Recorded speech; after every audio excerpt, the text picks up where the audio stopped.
asifiwe Bwana. Haleluya. Amen. Tunaamini kwamba mamlaka yetu iliyopo hapa iko hapa kwa ajili ya kutenda haki, na ndio hicho ambacho tunamwomba Mungu kwamba haki itendeke na ionekane na tendeke. Tunamwomba Mungu, kazi yetu ni kuomba, mtendaji ni yeye. Amen. Tuombe.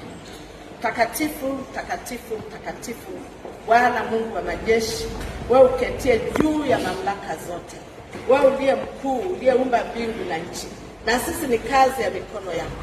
Umeziweka mamlaka duniani Bwana, ili kusimamia uumbaji wako, ili huyu mtu uliyemfanya kwa sura na mfano wako aweze kuishi katika nchi ulioitengeneza, ulioifanya. Maana hapo mwanzo nyumba mbingu na nchi, ukaweka vitu vyote ndani yake, ukamweka mwanadamu aweze kuweka mahakama hii na watendaji wote wakuu wa mahakama hii na kesi iliyo mbele yetu Jehova, maana wewe ndio hakimu mkuu, hakuna hakimu kama wewe.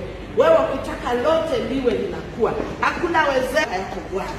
Ninakusihi mfalme wa mbinguni, tunapojikabidhi mikononi mwako sasa, tunapokabidhi kesi iliyo mbele yetu mikononi mwako Jehova, tunasihi mikononi mwako ukaonekane Bwana, uliye hakimu wa mahakimu, uketie juu katika kiti cha enzi Bwana, ukasimame upande wa wenye haki, maana umesema wewe ni Mungu mwenye haki, wewe ni Mungu mwaminifu, na utakalo lote Bwana unalitenda.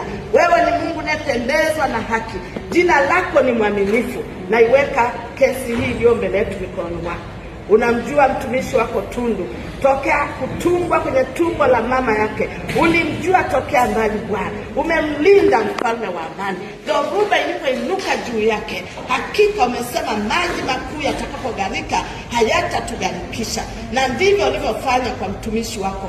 Maji makuu yalipofurika, huku acha agharikishwe. Kila silaha itakayoinuka juu yake umesema haitafanikiwa, na kila ulimi utakao nena kinyume umesema hautafanikiwa. Jehova, tuko mbele zako kama viumbe vyako, simama mwenyewe juu ya hili Bwana. Wewe uliyejua yote tokea awali, tokea kuwepo misingi ya ulimwengu ulikuwepo, na ndivyo ulivyoviratibu vyote.